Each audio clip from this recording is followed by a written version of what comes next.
Unang-una na po ay ang trending na salita ni Catherine Bernardo na ayaw niyang dinidiktahan siya. Totoo yan. At sa kanya pong interview sa Mega Magazine ay napakalinaw. Ang sabi niya, nagpapasalamat siya sa kanyang mga taga-suporta dahil binibigyan siya ng pagkakataon na mag-grow. Di ba naman? Dahil ayaw niya talaga nang siya ay dinidiktahan. Anong komento mo, Romel Chica? Isang matapang na babae, Nay. Ang interview ito, nagpapakilala na I am what I am. Mali, tama, tinatanggap niyo ako sa aking mga experience. At ako na dati, ako'y pasahero ng barko. Ngayon, ako na ang captain of the ship. Dati raw siya ay pasahero lang ng barko. Ngayon siya na ang may oportunidad na magpatakbo dahil siya na ang kapitan. Alam niyo po, wala namang binanggit na anuman sa panayam na yon si Catherine Bernardo. Wala siyang sinabing pangalan kung sino yung tumututol sa mga ginagawa niya dati. Pero alam na po ng buong mundo yan, di ba? At siya ay nagpapasalamat dahil sa panahong ito ay nabibigyan na po siya ng pagkakataon na gawin ang kanyang gusto na hindi naman makasisira sa kanyang pagkatao at sa kanyang imahe. Di ba naman? Napakaganda. Kasi dun siya magiging matatag at magiging mahusay lalong aktres pag nagkakamali siya sa sarili niyang pagkakamali at natututo siya sa kanyang mga mali.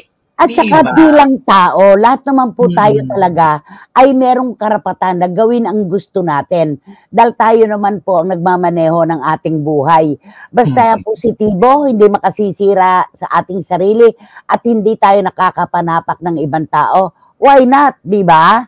Sabi nga ni Tita Julie Paras, tama lang ang sinabi ni Catherine. Tapos na siya sa relasyong diktador.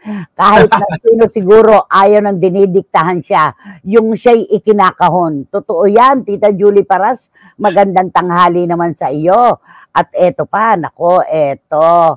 Sabi ni Juris Dr. Channel ang kinatawa natin sa Amerika. Masaya po kami for Catherine dahil nakawala na siya ng tuluyan sa hawla ng kanyang ex. At sa wakas ay nagagawa na niya ang mga bagay na hindi niya nagagawa noon. Ito yun wala nang binanggit na pangalan si Catherine, totoo naman. Pero di ba naman napakalaking bagay na ngayon ay siya na yung siyang nakikita natin, di ba? Kumbaga, I am what I am. Kung ano man po ang ginagawa ko, ako na po ito. At maraming salamat dahil binibigyan niyo po ako ng pagkakataon. Yun naman yun, di ba? Sabi ni Marichu, Permasyon Espiritu, na dapat lang naman po dahil ilang taon din siyang naging sunod-sunuran kay Daniel. Mahigit na 1 dekada, anak. At sabi ni Boyce Karagay, tapos na siyang magpadikda. Ako, matindi to. Tapos na siyang magpadikta kay Daniel at pagbawalan sa kung ano-ano para siyang walang freedom nung sila pa. Masaya ako dahil free again si Catherine. Go, go, girl. Ayan. Lahat naman talaga ay sasang-ayon sa kanyang sinabi. Nanay, kaya pala humulagpos. Tama yan, Catherine. Don't settle for a relationship that won't let you be yourself. Totoo yan. Wating-wating ng London. Ako, buena manong handog, napakaganda naman, di ba?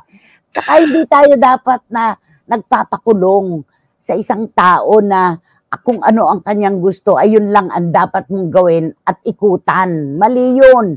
Siya nagagawa niya yung gusto niya, tapos ikaw pinagbabawalan. Maling-mali, di ba naman? Ganyan din naman ang punto ni Tita Sofia Angeles at saka ni Shoni Sebastian na nakatutok na sa ating ngayon. Freedom talaga for Catherine, tama. At sabi ni Tita Nene Olanday, Tita, nagpapakatotoo lang si Catherine ngayon at tama naman siya. Malaya na siya ngayon. Yung kalayaan kasi napakahalaga po, hindi lang sa babae, maging sa kahit sinong tao. Yung kalayaan kapag sinisikil, hindi tama yan, di ba? Okay? At eto pa, eto sabi ni John, sa wakas, she's free as a bird now. Napakaganda para kay Catherine ang ginagalawan niyang mundo ngayon. Hindi katulad ng dati, gusto niyang magsuot ng medyo kita leeg niya. Hindi pwede. Magpaigsi ng damit, hindi pwede. Ginawa siyang manang-manang ng kanyang ex, kaya dapat lang napatunayan niya ngayon, She is herself now na napakaganda. John, maraming salamat. At sabi din ni Ching Bautista Silverio, we are our own person.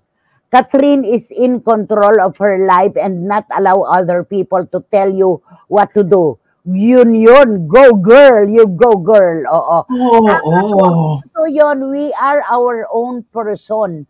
Tayo po ang gagawa ng kung sino tayo. Kikilos tayo ng tayo talaga. Gagawin natin ang alam nating makakapagpasaya sa atin. Hindi po natin dapat ipaubaya sa ibang tao ang kung ano dapat tayo. Tama yan. Correct. Walang Hindi yan. tayo nalilimitahan sa ating mga gustong Tama. gawin. Oo, Yun. malapad ang mundo, napakalawak ng mundo. Huwag tayong papayag na ang iikutan natin, babakuran lang, hanggang doon lang tayo. Correct. Ay, mali yun. At ngayon lang ito natikman ni Catherine Bernardo pagkatapos ng isang dekada. Kaya wala man siyang binanggit kung sino ang nagdikta sa kanya noon. Kasi linaw po ito ng tubig sa batis na hindi pa napupuntahan ng mga katauhan, di ba, sa linaw. Oo.